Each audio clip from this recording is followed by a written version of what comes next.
여러분, 우리는 지난 시간에 베드로와 고넬료 사이에 하나님께서 일하시는 방법을 우리가 쭉 살폈습니다. 다른 것이 아니라 하나님께서 일하시는 그 방법이라고 하는 것은 우리 자녀들은 아직 사도행전을 못 들었으니까 간단하게 말하면 이렇게 할 수 있을 것 같습니다. 하나님께서 하나님의 그 약속을 우리가 확인할 수 있도록 객관적인 흔적을 남기시더라 하는 사실을 우리 지난 시간에 살폈습니다. 객관적인 흔적이라고 하면 좀 어려울 수 있으니까 뭐라고도 할 수 있습니까? 그것은 변함없는 확실한 증거를 남기시더라. 그래서 그 증거를 통하여 하나님을 알아갈 수도 있고 하나님의 약속을 확인할 수 있게 하셨다라는 겁니다. 여러분, 이 증거라고 하는 것은 우리에게 참 중요합니다. 왜 그래요? 우리가 약속을 하고서도 그 약속이 정말 지켜질까? 이 약속 정말 완전한 걸까? 하면서 우리 안에도 그런 어떤 마음의 의심 같은 것들이 있지 않습니까? 그러니까 우리 어릴 때부터 약속을 하게 되면은 새끼손가락 서로 이렇게 걸고 뭐 하죠? 새끼손가락 걸고 도장도 이렇게 찍습니다. 도장도 찍지만 이제 여기다 또 뭐 하죠? 사인도 합니다. 사인으로 끝나지도 않죠? 뭐 하죠?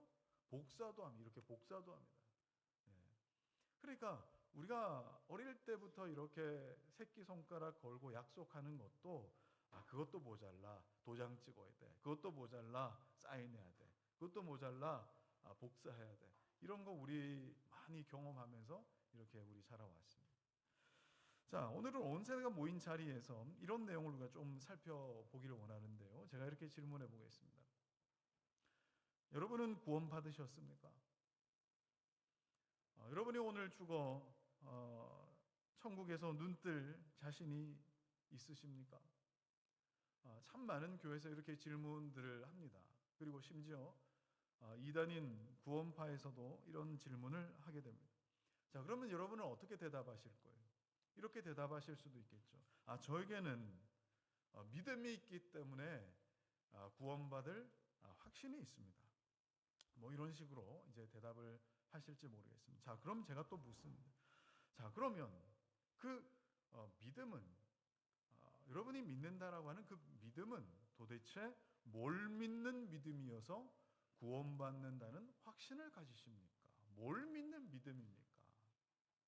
예를 들자면 이런 겁니다. 곧 성탄절이죠. 성탄절이 되면은 어김없이 산타클로스와 그리고 루돌프 사슴들이 이제 나올 겁니다.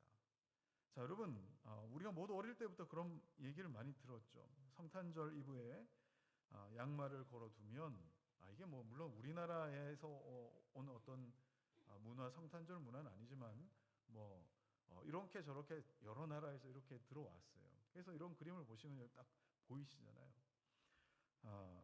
성탄 이브 양말을 걸어두면 산타 할아버지가 루돌프 사슴이 끄는 썰매를 타고 와서 착한 아이에게 선물을 주고 간다. 그런데 지금도 물론 그렇지만 우리나라에는 산타가 들어올 만한 굴뚝을 가진 집이 별로 없습니다. 우리나라 집 구조는 이렇게 굴뚝이 있어서 산타가 내려올 수 있을 만한 그런 구조는 아니라 이 말이에요. 어쨌든 그래서 산타가 들어오는 이게 좀 마법처럼 바뀌기도 하고 조금씩 바뀌더라고요. 그러면 한번 생각해 보십시오. 우리 예꼬마 친구들은 산타 할아버지가 성탄절날 여러분에게 선물을 주고 간다는 사실을 믿어요, 안 믿어요? 믿어요? 네, 좋습니다.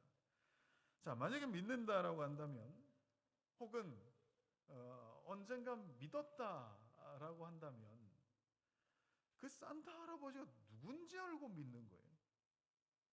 그 산타 할아버지는 우리 집에 막 들어와도 되는 거예요. 누군지도 모르는데 어느 나라 출신이에요 도대체. 그리고 또 어떤 사람인지 어디에 사는 사람인지 그분은 도대체 어떤 성품을 가졌고 그 많은 선물은 어디에서 나는지 여러분 이걸 다 알고 믿는 거예요? 그냥 믿는 거예요? 내가 산타를 믿는다라고 하는 이 사실은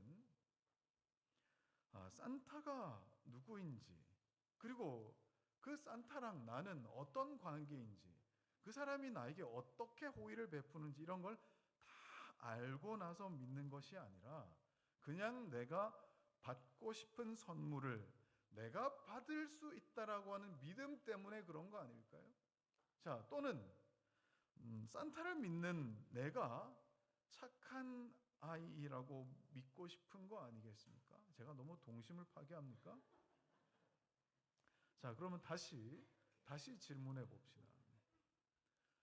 여러분은 구원을 받으셨습니까? 오늘 당장 죽어 천국에서 눈뜰 확신이 있으십니까? 교회를 다니는 참 많은 사람들은 그러고 싶은 소망을 믿습니다. 그러고 싶은 소망을 믿는다고요. 그리고 구원 주시는 분을 믿는 것이 아니라 구원의 확신을 자꾸 믿습니다. 나는 구원의 확신이 있습니다. 구원의 확신을 자꾸 믿는다고요.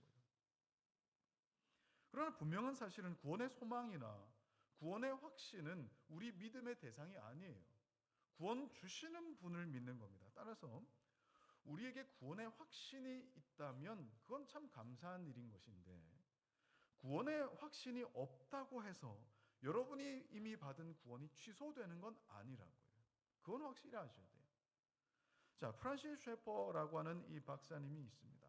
이 사람이 오늘날 우리가 믿는 이 신앙이 어떤 유행을 타고 있는가에 대해 이렇게 설명한 것이 있습니다.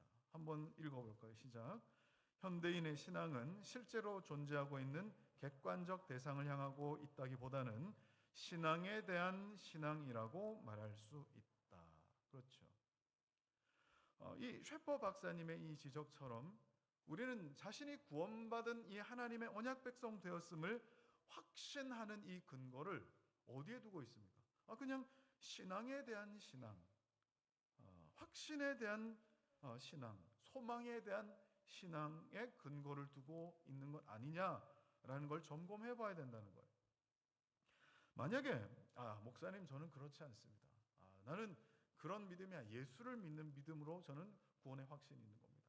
자, 라고 한다면 정말 무엇을 근거로 한 믿음인가? 정말 예수를 믿는 그 믿음이라는 것이 무엇인가에 대해 대답할 수 있으셔야 될 겁니다. 적어도 교회에 어느 정도 좀 출석하시고 신앙생활 하셨던 분들이라면 나는 예수님의 십자가 사건과 부활 사건을 저는 믿습니다. 그래서 하나님의 언약에 참여한 확신을 갖습니다. 이렇게 설명하실 겁니다. 자, 그런데 그렇다고 해서 이게 뭐 안전하다라는 그런 뜻은 아닙니다. 왜 그래요? 자신이 예수님의 십자가 죽음과 부활을 진정으로 믿고 있는 것인지 아닌지에 대한 객관적인 흔적과 객관적인 증거를 가지셔야 하기 때문에 그렇습니다. 여러분, 이 그림을 한번 보십시오. 어떤 그림입니까? 제가 보는 상당수의 사람들이 믿음과 자기 확신과 세뇌 또는 교육에 대해 구분하지를 못합니다. 이게 지금 내가 믿는 믿음인지 자기 확신인지 아니면 그냥 어릴 때부터 들어와서 내가 세뇌당한 것인지 교육의 결과인지 이걸 모른다고요. 다르게 말하자면 상당수 사람들은 자신이 정말로 예수 믿는 것인지 아닌지 검증할 줄 모르는 경우가 상당히 많다라는 겁니다. 자, 이 검증이 이루어지지 않으면 여러분 나중에 어떻게 되겠어요? 훗날에 마지막 때에 주님 앞에 가가지고 하나님의 심판대 앞에서 낭패를 당할 수 있다고 예수님 경고하셨잖아요. 마태복음 7장 22, 23절 읽어주십시오. 시작. 그날에 많은 사람이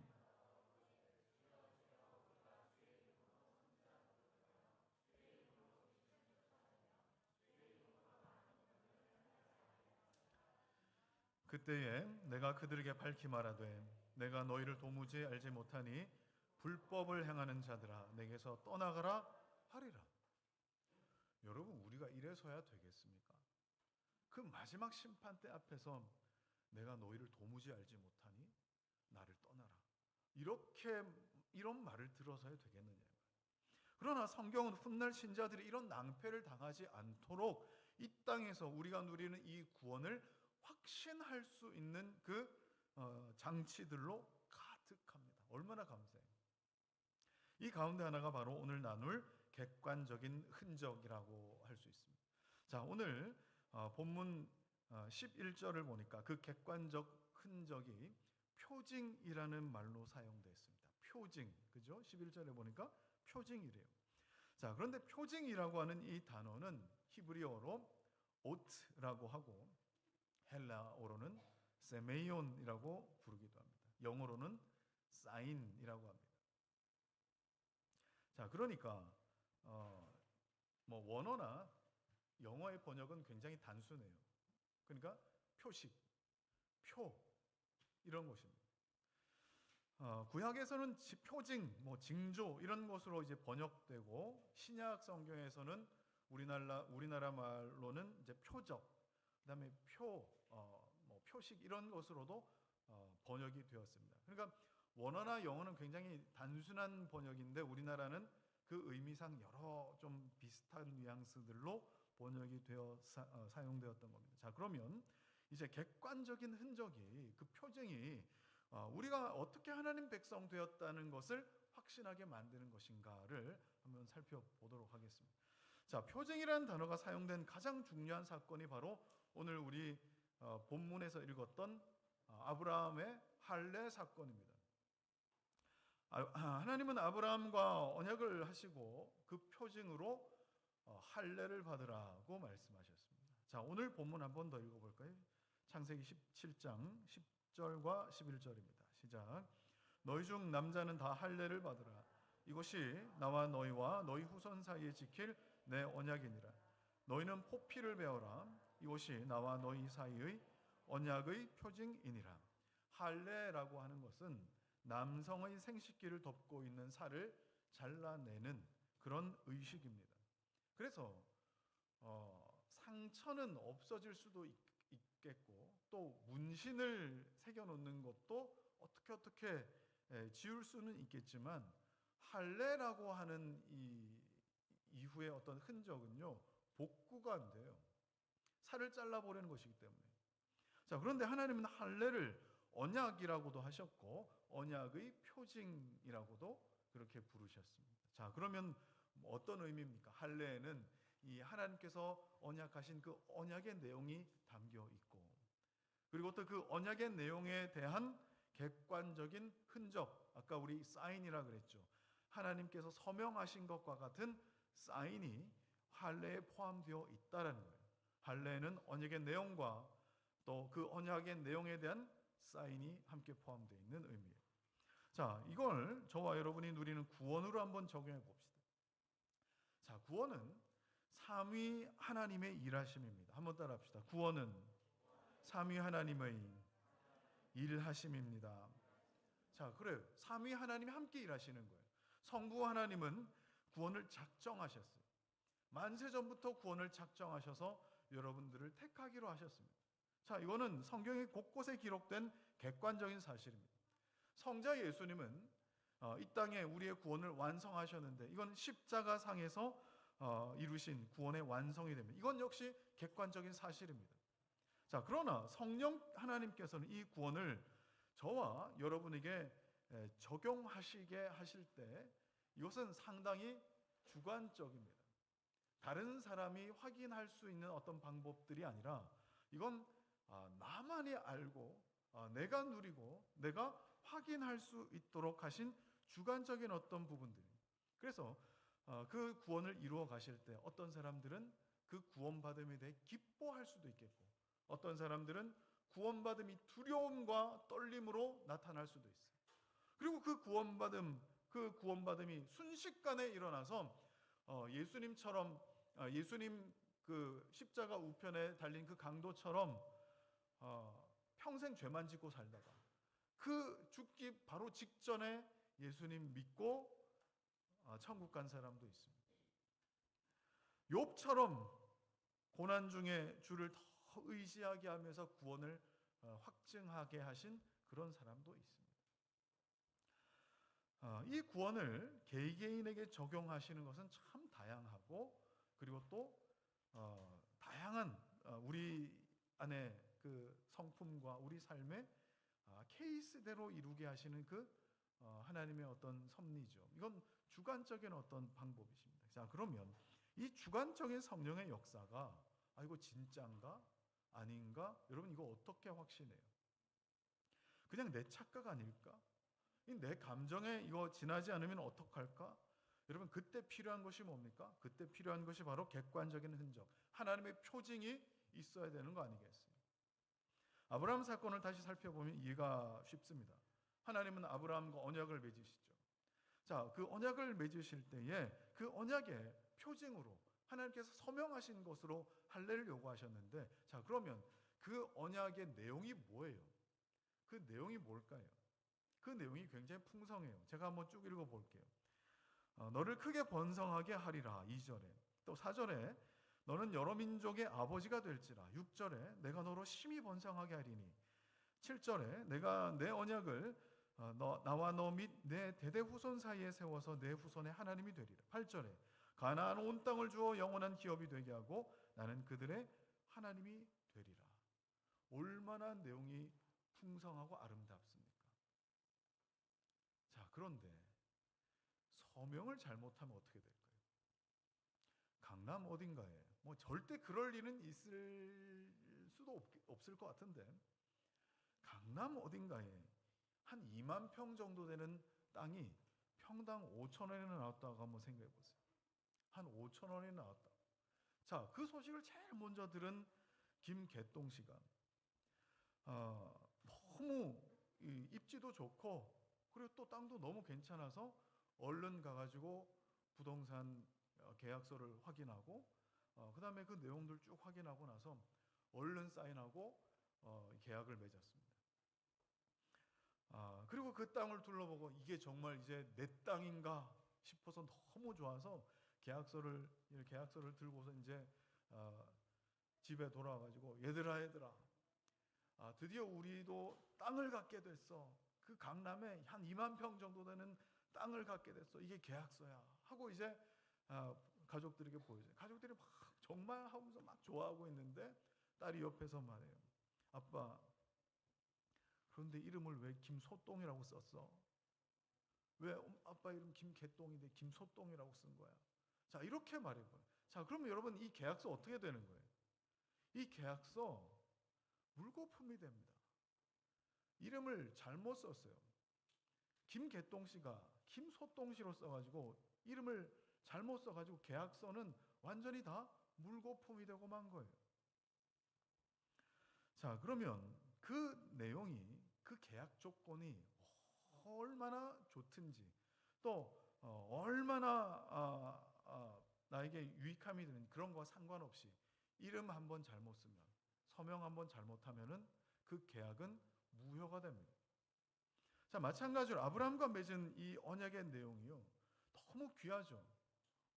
하나님께서 너무 풍성한 것으로 말씀해 주셨습니다. 그런데 이게 제대로 된 계약의 이 흔적이 있는 서명이 묻어나야 되는데, 그래야 나에게 유효한 언약이 되는데, 서명이 없으면 어떻게 됩니까? 서명이 없으면 아무 소용이 없는 거예요.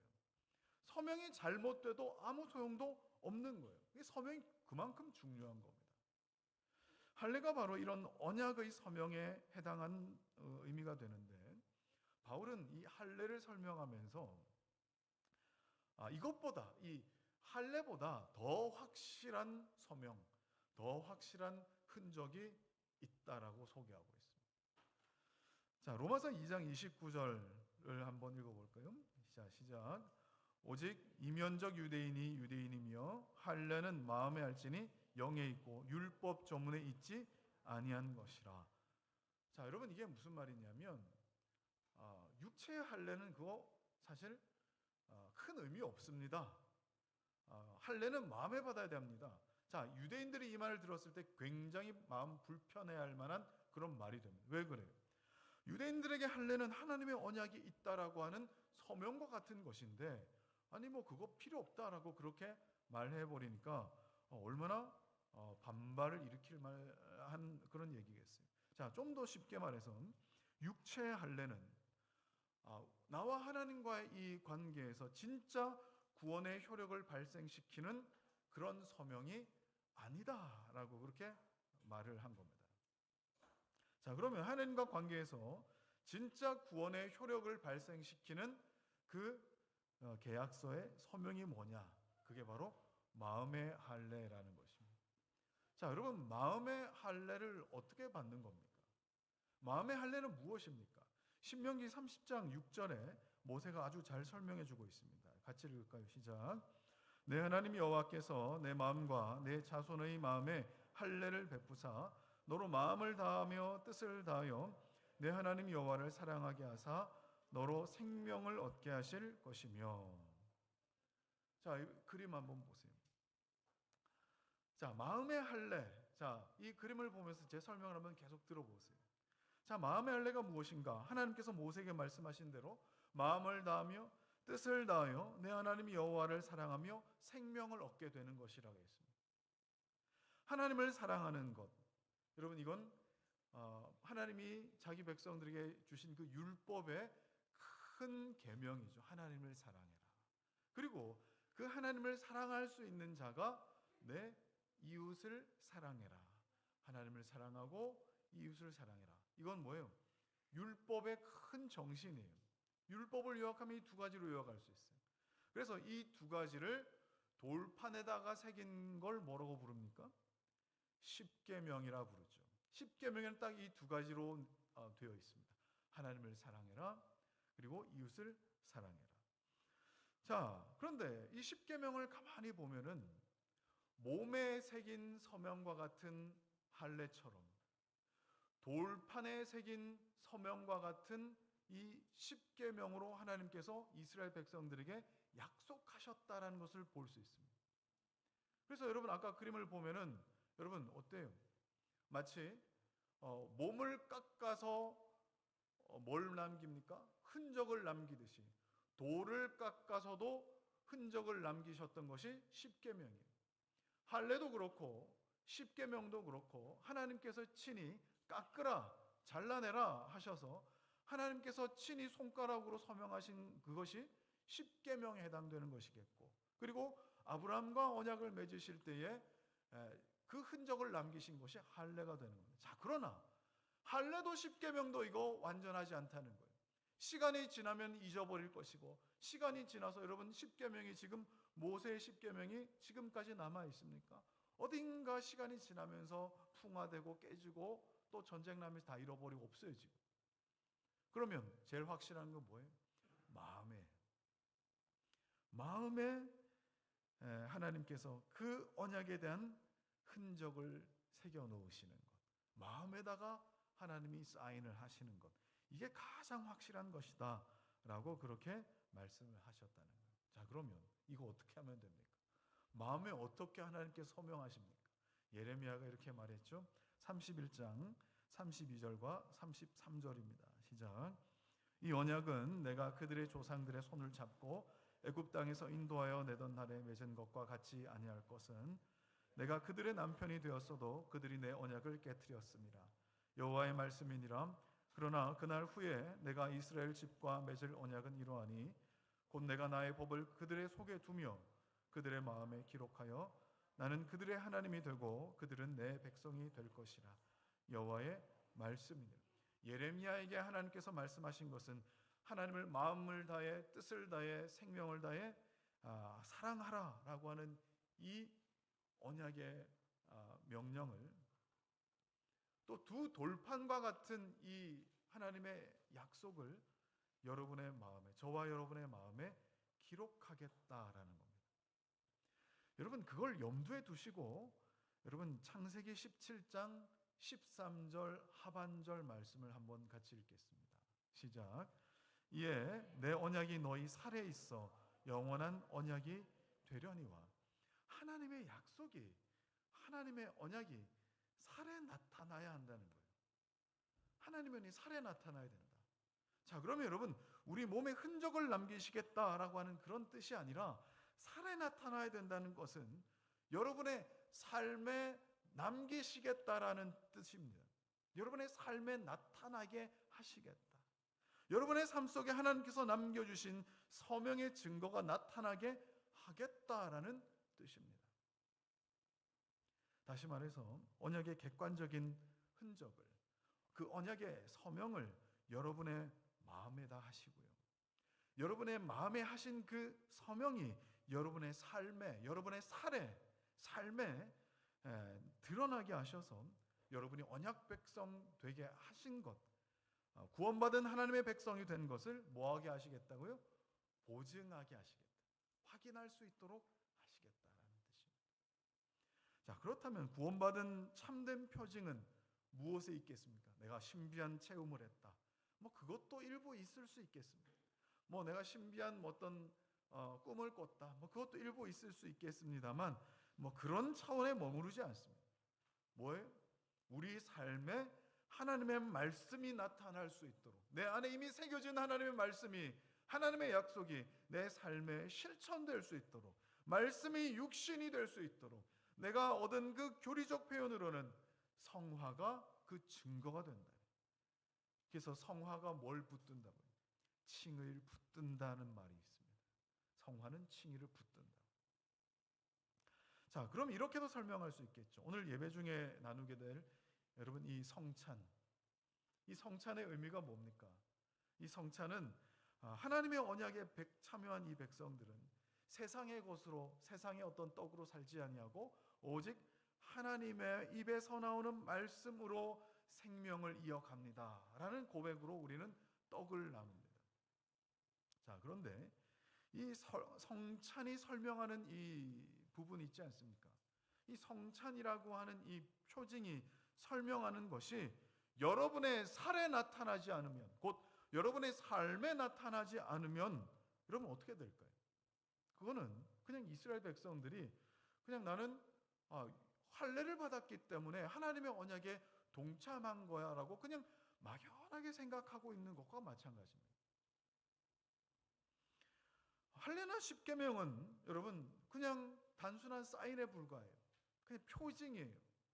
이것을 믿음으로 받아들여서 여러분의 살에, 그죠?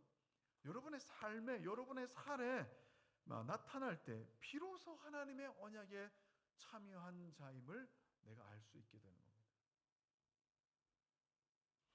하나님의 법을 우리 마음에 기록하게 하시고 그리고 우리의 삶에 나타나도록 하실 때에 하나님의 언약에 동참한 하나님 백성이 된다. 이 사실을 여러분들이 좀 기억하셨으면 좋겠어요. 자, 그렇다면 여러분이 만약 하나님과 언약 맺은 관계다, 나는 하나님과 언약 맺은 관계다 라고 한다면 여러분은 어떤 권리가 있는지 아십니까? 하나님이 나에게 언약 맺으신 것을 나에게 확인시켜 주십시오 라고 그 언약의 표징을 요구하는 것은 정당하다 이 말이에요. 정당해요. 이건 믿음 없는 행위가 아닙니다. 이건 마치 계약서를 이렇게 다 쓰고 그 다음에 그 계약서에 자기 이름이 있는지 없는지 확인하는 거랑 마찬가지예요. 그건 믿음 없는 행위가 아니에요. 자, 그 대표적인 예가 바로 기드온의 양털 시험이죠. 양털 기적이라고 부르기도 하고. 하나님께서 기드온을 부르셔서 이스라엘을 내가 구원해낼 것이다. 너를 통해서 이스라엘을 구원해낼 것이다 했을 때 하나님이 이런 약속을 하셨을 때 기드온이 뭐라고 합니까? 하나님 내가 이 엄청난 약속을 나에게 이루어 주실 것을 내가 어떻게 알 수 있겠습니까? 그러면 이 약속이 나에게 이루어질 것이라는 걸 내가 알 수 있도록 양털에는 물이 있고 주변 땅은 마르게 해주십시오. 또 한 번 더 하죠. 양털에는 물이 없고 주변 땅만 젖어 있게 해주십시오 라고 그렇게 기도하자 하나님께서 뭐 해주십니까? 오케이, 확인해봐 하고 실제로 그렇게 되게 해주셨어요. 이 기적이라고 하는 것은 정말 말도 안 되는 어떤 숫자로 정말 많은 메뚜기 떼와 같았던 미디안의 그 군대들을 섬멸하게 하실 것이라는 사인으로 하나님께서 기드온에게 주신 것입니다. 하나님의 서명이죠. 그런데 하나님께서 기드온에게 어떻게 너는 믿지를 못하니 그거를 내가 말했으면 믿어야 될 거 아니야 라고 책망하지 않으셨다는 것을 우리 좀 기억해 볼 필요가 있습니다. 자, 또 있죠. 히스기야가 하나님께 기도해서 하나님이 응답하셨어요. 네가 15년 더 살 수 있을 것이다. 이사야가 와가지고 히스기야에게 뭐라고 합니까? 네가 죽고 더 이상 살지 못할 것이다. 그때 히스기야가 벽을 향해서 무릎 꿇고 하나님께 기도합니다. 하나님, 나를 불쌍히 여겨 주십시오. 자, 그때 15년 더 살 수 있겠다라고 그렇게 하나님 약속하실 때에 히스기야가 아멘 하고 그냥 그렇게 그치지 않았습니다. 뭐라고 이야기합니까? 열왕기하 20장 8절 말씀 읽을까요? 시작. 여호와께서 나를 낫게 하시고 3일 만에 여호와의 성전에 올라가게 하실 무슨 징표가 있나이까? 하나님 사인하신 거 내가 봐야죠. 자, 우리가 생각할 때, 자, 이런 요구는 불신처럼 사람들이 생각하는 경우가 있어요. 하나님을 믿지 못하는구나. 그러나 하나님은 그런 히스기야 요구에 어떤 책망도 하지 않으셨습니다. 어떻게 보면 사람의 생명을 15년 더 연장시켜 주시는 것보다 더 일어나기 힘들 것 같은 기적을 하나님께서 보여주시죠. 왜? 사인으로. 그렇게 하겠다라는 사인으로 하나님 보여주시는데 어떤 사인을 보여주셨어요? 해가 동쪽에서 서쪽으로 가야 될 그 해가 서쪽에서 동쪽으로 10도 기울어질 수 있도록 하셨다는 거예요. 이런 일은 인류 역사상 전무후무한 일이었습니다. 자, 그런데 그 표징은 그대로 성취되었고 그 표징을 보여주시면서 히스기야의 생명이 15년 더 연장되었던 겁니다. 자, 그러면 이렇게 성경에서 표징이라고 하는 것은 하나님의 서명처럼 나타납니다. 하나님의 서명처럼. 하나님만 하실 수 있는 일을 통해서 나타납니다. 이건 사람이 할 수 있는 일이랑 하나님이 하실 수 있는 일 비슷하게 나타나는 것이 아니라 오직 하나님만 하실 수 있는 방식을 통해 서명하십니다. 왜 그래요? 서명은 위조되면 안 되기 때문에. 서명이라는 것은 사람과 공유해서는 안 되기 때문에 사람이 흉내내지도 못할 만한 것들로 하나님은 자기 서명을 하시는 일들이 많았습니다. 예수님께서 부자 청년을 만난 사건이 있었습니다. 부자 청년이 와서 주님, 내가 어떻게 하면 구원받을 수 있겠습니까? 이렇게 요구했더니 물었더니 예수님 뭐라고 하셨죠? 네가 갖고 있는 거 다 율법을 지키고 네가 갖고 있는 다 팔아라. 제가 율법을 다 지키면서 지금까지 살았는데 어떻게 그럴 수 있습니까? 네가 갖고 있는 거 다 팔고 나를 따라라. 자, 그럴 때에 이 부자 청년이 근심하며 돌아갔다 그랬죠. 그랬더니 제자들이 깜짝 놀라서 아니 예수님 갖고 있는 거 다 팔아서 예수님 따르라 그러면 세상에 누가 예수님 따를 수 있겠습니까? 라고 그렇게 묻자 예수님 뭐라고 하셨습니까? 그 유명한 말씀하셨죠. 마태복음 19장 24절 시작. 낙타가 바늘귀로 들어가는 것이 부자가 하나님의 나라에 들어가는 것보다 쉬우니라. 이렇게 말씀하셨어요. 부자는 그러면 천국에 못 갑니까? 아니, 그런 말씀을 하려고 하시는 게 아니에요. 예수님 대답 이렇게 이어가셨습니다. 사람으로는 할 수 없으나 하나님으로서는 다 하실 수 있느니라. 이 말이 의미하는 바가 뭡니까? 하나님을 사랑하는 것, 그리고 또 하나님을 따르는 것, 그 더 이어가 내가 내 이웃을 사랑하는 것. 여러분, 이건 하나님께서 남기시는 객관적인 흔적이 이건 하나님만 하실 수 있는 영역이기 때문에 이건 하나님만 하셔서 나타나는 것이지 이건 사람이 하는 거 아닙니다 라는 걸 지금 가르쳐 주시는 것이죠. 자, 이렇게 하나님만 할 수 있는 변화를 성경은 뭐라고 표현합니까? 이건 마음의 할례다라고 표현을 했어요. 이건 사람의 교육이나 훈련으로 되지 않습니다. 이것만큼은 마귀도 위조할 수가 없습니다. 그래서 이런 삶이 바로 언약의 표징이 되는 것이죠. 우리가 잘 아는 키 작은 삭개오 한번 생각해 보세요. 삭개오가 예수님을 만나고 난 이후에 그의 인생이 갑자기 달라졌습니다. 늘 다른 사람의 것을 약탈하고 빼앗고 살았던 사람인데 예수님을 영접했습니다. 성령으로 거듭난 이후에 그의 입에서 사람으로서는 불가능한, 자기 인생으로서는 도무지 불가능한 고백을 예수님 앞에 내뱉어요. 자, 누가복음 19장 8절 말씀 시작. 주여 보시옵소서, 내 소유의 절반을 가난한 자들에게 주겠사오며 만일 누구의 것을 속여 빼앗은 일이 있으면 내 갑절이나 갚겠나이다. 자, 여러분, 이게 지금 뭘 보여주고 있는 거예요? 이게 바로 그의 삶에 나타난, 그의 살에 나타난 언약의 표징이잖아요. 세례와 그리고 성찬의 이 아름다운 고백이 그냥 지식으로만 머물러 있는 것이 아니라, 교리가 그냥 지식으로만 머물러 있는 것이 아니라 내 살에, 내 삶에 나타나게 되는 것입니다. 그래서 이런 표징을 확인하신 예수님이 그를 향해서 뭐라고 선언하시죠? 오늘 구원이 이 집에 이르렀으니 이 사람도 아브라함의 자손이미로다 하고 구원을 선언해 주셨어요. 흥미로운 사실은 여러분, 이 삭개오의 이 이야기가 부자 청년의 이야기 그 다음에 등장한다는 사실입니다. 누가는 일부러 이렇게 배치를 했어요.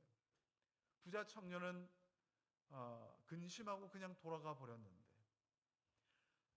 그리고 나서 예수님 뭐라고 하셨습니까? 사람으로서는 할 수 없지만 하나님으로서는 하실 수 있다 하고, 하나님이 하신 사건의 케이스로 삭개오를 등장시키셨던 거예요. 여러분, 사람으로서는 할 수 없지만 하나님은 하실 수 있다는 겁니다. 여러분, 사람 잘 안 바뀝니다. 참 고집스럽게 안 바뀝니다. 그런 사람이 바뀌는 것은 어떤 훈련이나 어떤 노력으로 될 수 있는 수준이 아니라, 그건 하나님으로서는 하실 수 있다, 하나님의 은혜로만 가능하다라는 것을 보여주시는 것이죠. 자, 이제 마지막으로, 자, 이와 같은 맥락에서 모세가 이렇게 말하는 것을 발견해요. 금송아지 사건, 하나님을 송아지다라고 그렇게 만들어 놓은 이 사건 이후에 하나님께서 이스라엘에게 진노하셨습니다. 자, 그 진노하신 이후에 모세가 하나님께 기도하면서 이렇게 말하는 것을 볼 수 있습니다. 출애굽기 33장 16절 시작. 나와 주의 백성이 주의 목전에 은총 입은 줄을 무엇으로 알리이까? 주께서 우리와 함께 행하심으로 나와 주의 백성을 천한 만민 중에 구별하심이 아니니까. 모세가 스스로 묻고 하나님의 입장에서 지금 하나님이 답하기도 전에 하나님의 입장에서 대답도 하죠. 모세는 언약 백성이 하나님과 동행하고 주의 목전에 은총 입은 것을 우리가 무엇으로 알 수 있습니까? 하나님 표징을 보여주십시오 라고 그렇게 요구하면서 스스로 뭐라고 답하느냐? 천한 만민 중에 구별하심으로 나타나는 거 아니겠습니까? 라고 답해요. 모세는 신비한 체험이나 은사나 이적을 행하는 것이 하나님 백성된 표적이라고 그렇게 이야기하지 않고, 천한 만민 중에 구별되게 하신 것이 우리에게 나타나는 표징 아닙니까? 우리에게 다른 민족이 살아갈 수 없는 그런 표징, 그런 표징의 삶이 나타나게 해 주십시오 라고 그렇게 간구하고 있는 거예요. 자, 이제 말씀 정리하겠습니다. 자, 우리는 여러분 날마다 이 고백 앞에 서야 됩니다. 사람으로서는 할 수 없으되 하나님으로서는 하실 수 있느니라. 다 하실 수 있느니라. 자, 하나님의 객관적인 그 흔적, 그 거룩함, 그 구별됨, 그것이 우리의 살에, 우리의 삶에 나타나고 있는지 여러분 점검해 보셔야 됩니다. 이 표징을 통해서 우리는 구원을 확신할 뿐 아니라 하나님께서 나와 동행하고 계심을 뭐 할 수 있어요? 확신할 수 있어요. 구원의 확신은 그냥 내가 배워서 확신 얻는 것이 아니라, 확신에 대한 확신도 아니고 소망에 대한 확신도 아니라 하나님의 언약과 표징이 내 살에 새겨진 그것을 통해서 확신하게 되는 것입니다. 만일 이런 하나님의 사인, 그죠? 표징, 이런 것이 자신에게 선명하게 나타나지 않는다라고 한다면 여러분 담대하게, 당돌하게 하나님께 표징을 구하십시오. 하나님, 내가 어떻게 알 수 있습니까? 내가 구원받은 백성이라는 사실을 내가 어떻게 알 수 있습니까? 구하시라고요. 그 구하는 것은 여러분의 권리일 수 있어요. 아브라함도 하나님의 언약을 받았을 때 창세기 15장 5절에 8절에 뭐라고 합니까? 주 여호와여, 내가 이 땅을 소유로 받을 것을 무엇으로 알리까? 이렇게 요구할 때 하나님은 절대 거절하지 않으셨습니다. 그 흔적에 대하여 여러분 구하고 찾고 두드리십시오. 예수님 말씀대로 구하는 이마다 받을 것이요 찾는 이는 찾아낼 것이요 두드리는 이에게 열릴 것이니라, 그렇게 말씀하지 않습니까? 그리고 이 말씀과 함께 예수님은 이렇게 구하고 찾고 두드리는 자에게 더욱 확실한 약속, 어느 누구도 거부할 수 없는 그 확실한 약속을 주실 것이다 라고 하셨는데, 우리 누가복음 11장 13절 말씀 읽고 마치겠습니다. 시작.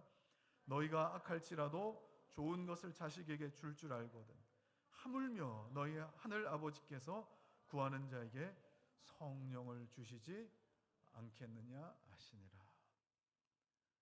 이 성령의 표징, 성령께서 여러분들 심령에 충만하시면 여러분의 삶에 크건 작건 우리 살에 나타나게 하시는 이 하나님의 은혜가 저와 여러분 모두에게 있게 될 줄 주의 이름으로 축복합니다.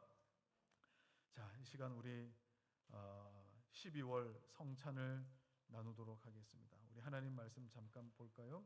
성찬위원들은 앞에 나오셔서 우리 성찬상을 우리 준비해 주시기 바랍니다. 신명기 8장 3절 말씀 읽겠습니다.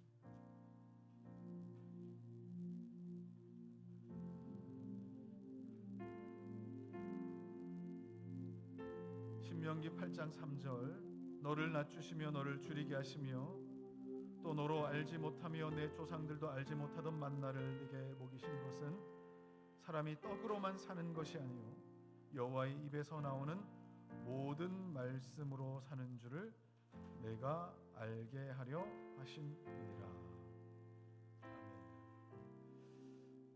하나님은 그 처음부터 자기 백성들에게 하나님의 말씀으로 사는 삶에 대해 가르치셨습니다. 너희가 사라지는 것은 그냥 단순히 생물학적으로 심장이 뛰고 뇌 기능이 활동하기 때문이 아니라 그냥 숨쉬고 먹고 그냥 살아가는, 대를 유지하며 살아가는 정도가 아니라 하나님께서 살아가게 하시는 은혜의 흔적 때문이다 라고 하나님 말씀하시는 겁니다.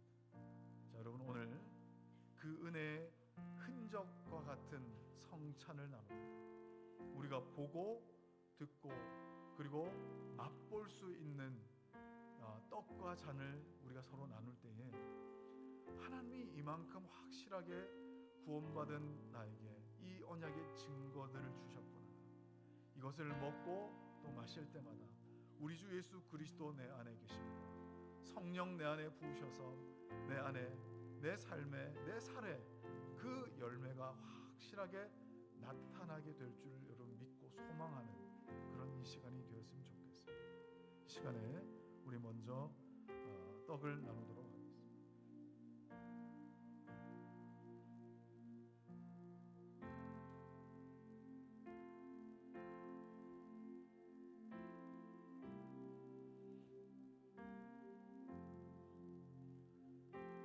예수께서 잡히시던 그 밤에 이 떡을 가지시고 친히 찢어서 제자들에게 나누실 때에 이것은 너희를 위하는 내 몸이니 이것을 행하여 나를 기념하라 하셨습니다. 이 떡을 먹고 대할 때마다 사람이 떡으로만 사는 것이 아니고 오직 하나님의 입에서 나오는 모든 말씀으로 사는 것이라. 그 말씀이 육신이 되어 우리 가운데 거하신 우리 주 예수 그리스도를 내 안에 기뻐함으로 그것으로 말미암아 산다는 것을 여러분 믿음으로 고백하셨으면 좋겠습니다. 잠시 기도합니다. 하나님 아버지, 우리 주님의 몸을 기억하게 하는 이 떡을 나눕니다. 성령 하나님, 오늘 이 떡을 나누는 우리 모든 성도들에게 하나님 충만하시고 임재하셔서 우리 안에 그 어떤 것으로도 지워지지 않을 하나님의 그 언약의 말씀, 확실한 증거가 우리 안에 있게 하여 주시고, 이 떡을 대하는 자들이 오직 우리 주 예수 그리스도로 말미암아 살리라 하신 것을 누리며 감사하게 하여 주옵소서. 예수 그리스도의 이름으로 기도하옵나이다. 아멘.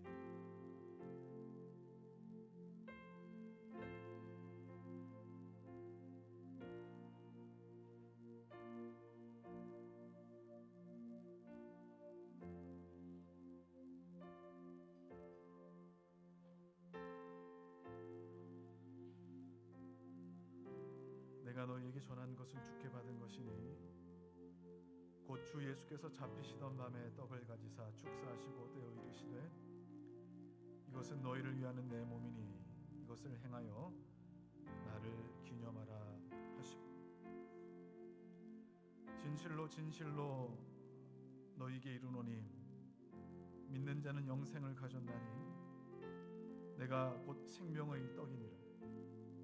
너희 조상들은 광야에서 만나를 먹었어도 죽었거니와 이는 하늘에서 내려오는 떡이니 사람으로 하여금 먹고 죽지 아니하게 하는 것이니라.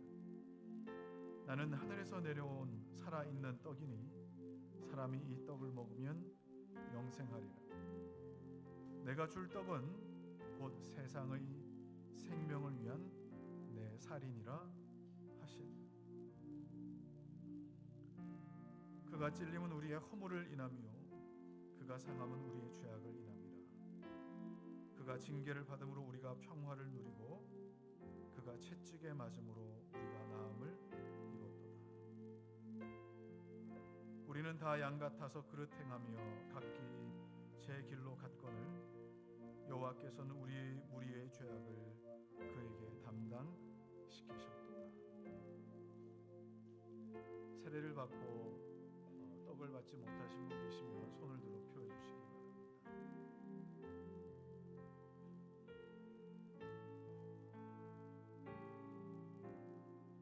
자, 이제 잔을 나누도록 하겠습니다.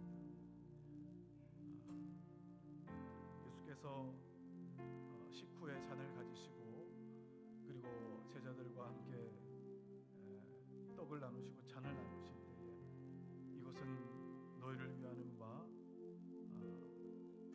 너희 모든 죄를 사할 생명의 피라고 하셨습니다.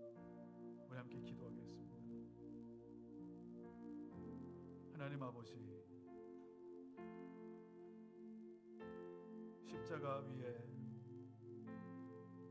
하나님의 그 언약을 우리에게 확실하게 완성하기 위하여 아낌없이 흘리신 주님의 보혈을 우리가 마음에 새기며 오늘 이 잔에 참여하는 모든 자들이 성령 하나님께서 말씀하시며 이끄시는 대로 우리의 모든 허물을 덮으시며 머리끝부터 발끝까지 우리를 가리우시며 우리 안에 생명으로 넘칠 수 있도록 하여 주시옵소서. 예수 그리스도의 이름으로 기도하옵나이다. 아멘.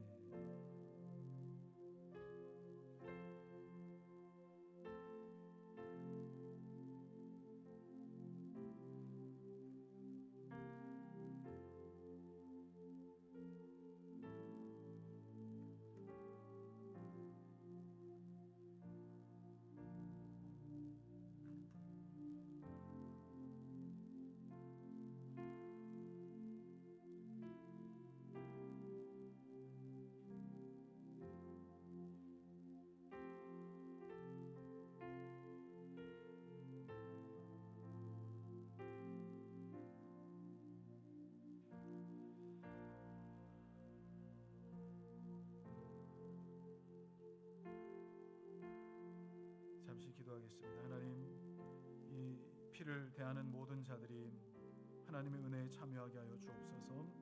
예수 그리스도의 이름으로 기도합나이다. 아멘. 이제 잔을 나누겠습니다. 식후에 또한 그와 같이 잔을 가지시고 이르시되 이 잔은 내 피로 세운 새 언약이니 이것을 행하여 마실 때마다 나를 기념하라 하셨으니, 너희가 이 떡을 먹으며 이 잔을 마실 때마다 주의 죽으심을 그가 오실 때까지 전하는 것이니라.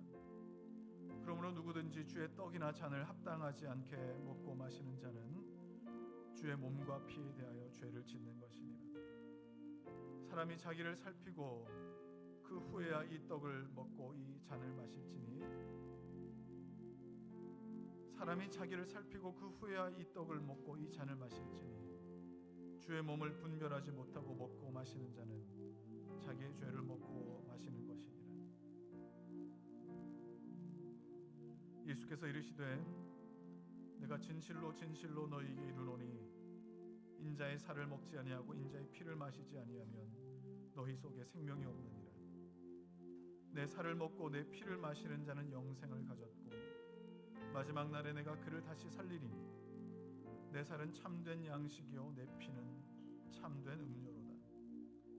내 살을 먹고 내 피를 마시는 자는 내 안에 거하고 나도 그의 안에 거하나니 살아계신 아버지께서 나를 보내심에 내가 아버지로 말미암아 사는 것 같이 나를 먹는 그 사람도 나로 말미암아 살리라.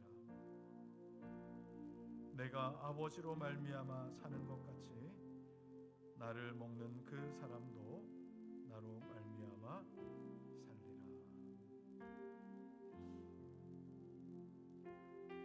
떡을 받으신 분들 중에 잔을 받지 못하신 분 계시면 손을 들어 표시해 주시기 바랍니다. 네, 우리 성찬상을 이제 덮어주시고 우리 함께 찬양하고 우리 예배를 모두 마치겠습니다.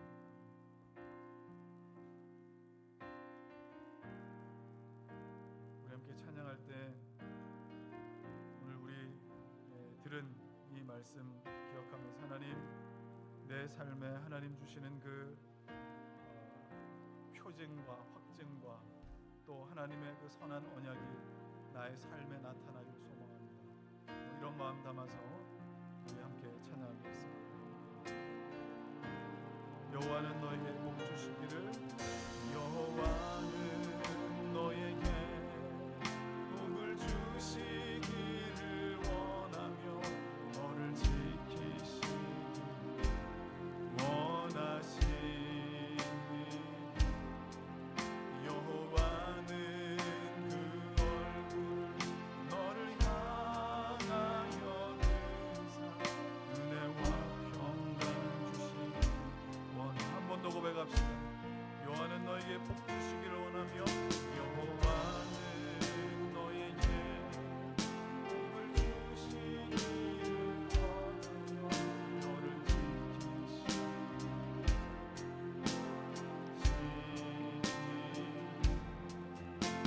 여호와는 그 얼굴 너를 향하여 드사 은혜와 평강 주시니 너를 보배롭고 존귀하게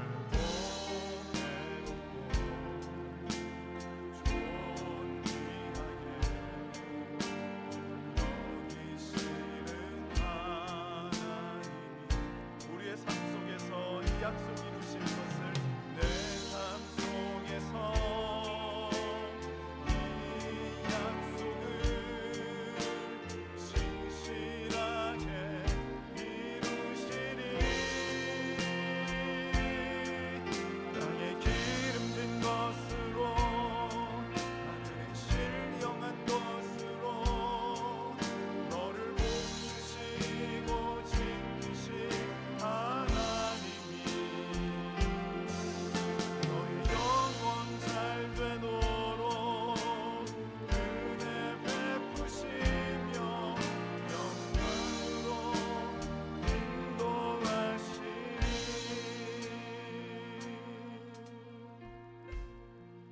그렇습니다. 우리 하나님께서 끊임없이 자기 백성들에게 요구하시는 것이 있습니다. 여호와는 그 얼굴을 우리를 향하여 드사 은혜와 평강 주시기 원하실 때에 그 이유는 무엇입니까? 내 삶 속에서 그 약속을 신실하게 지켜서 우리로 말미암아 이 땅에 구별된 삶으로 우리 하나님 드러낼 수 있도록 하기 위하셨습니다. 시간 여러분, 예수 믿는 자들이 이 세상 그냥 그렇게 그저 그런 삶이 아니에요. 하나님의 선한, 하나님의 불변한 확실한 서명과 같은 하나님의 말씀과 성령의 흔적이 우리 안에 있어서 우리 안에 우리의 본성이 원하는 대로 살아가는 것이 아니라 하나님께서 원하시는 그 방법대로 성령 하나님 내 안에서 아름다운 성령의 열매를 맺게 하시는 그 풍성함대로 우리가 살아가는 것, 그것이 이 언약에 동참한 백성들의 삶이지 않겠습니까? 이 시간 여러분 마음에 소망을 갖고 기도하시고, 내가 하나님의 백성인지 아닌지 확신을 갖지 못하는 자들은 오늘 하나님 그 징표를 나에게 허락하여 주시기를 원합니다. 하나님, 내가 무엇으로 하나님 백성된 걸 알 수 있겠습니까? 하나님, 이것이 내 삶에, 내 살에 나타나게 하여 주옵소서. 주여 부르고 기도합시다. 주여, 할렐루야. 주신 아버지 하나님, 오늘도 하나님의 언약의 말씀은 우리에게 능력이 되고 하나님의 언약은 나에게 얼마나 생명이 되어서 다른 어떤 것이 아버지 나의 마음을 푸는 것이 아니라 하나님이여, 주의 언약의 말씀이 나의 마음에 심령에 새겨져서 그것이 나의 삶 속에 내 살에 나타나 하나님께서 아버지 책임지고 붙들고 가신 하나님의 백성 되었음을 이 땅에서도 내가 확신하며 발견하며 내가 살아갈 수 있기를 소망합니다. 아버지 하나님, 모호한 신앙들 되지 않게 하여 주옵소서. 확신 없이 아버지 하나님 정말 이 세상 살지 않도록 하는 것, 아버지 하나님께서 말씀하시는 아버지 하나님 너희는 내 백성들이라 하신 것을 아버지 하나님 정말 이 세상에서 확인하며 내가 살고 싶습니다. 하나님, 내가 무엇으로 하나님 무엇을 내가 알 수 있습니다. 하나님께서 약속하신 무엇으로 아버지 내가 들을 수 있겠습니다. 하나님이여, 우리 사랑하는 성도들이 요구할 때 하나님 앞에 구하고 찾고 두드릴 때마다 하나님 앞에서 아버지 정말 그 확실한 징표를 내 삶에서 아버지 확인할 수 있습니다. 내 본성대로 살아가는 삶이 아니라 하나님께서 말씀하신 아버지 그 말씀이 내 안에 열매로 내가 나타나는 것을 보며 살 수 있게 하여 주시옵소서.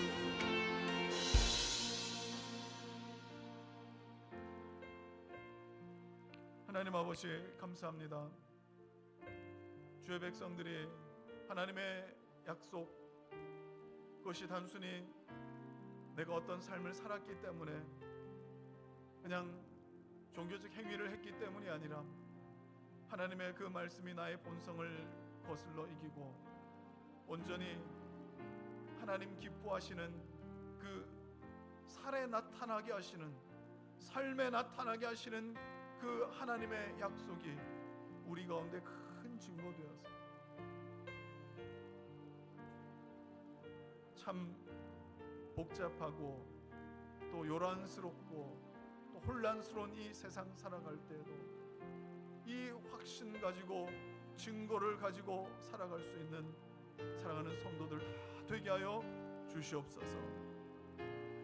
이제는 우리 주 예수 그리스도의 은혜와 하나님의 사랑과 성령의 교통하심과 확증하시는 그 은혜, 오늘 주님 앞에 하나님의 언약 안에 있기를 소망하며 그 언약의 말씀이 내 삶에 가감없이 드러나기를 소망하는 사랑하는 성도들 머리 위에와 저들의 가정과 생업과 자녀들과 주님의 몸된 교회 위에 이제로부터 영원토록 함께 있을지어다.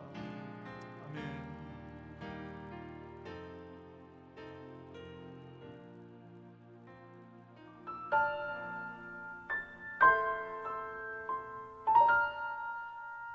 우리 하나님께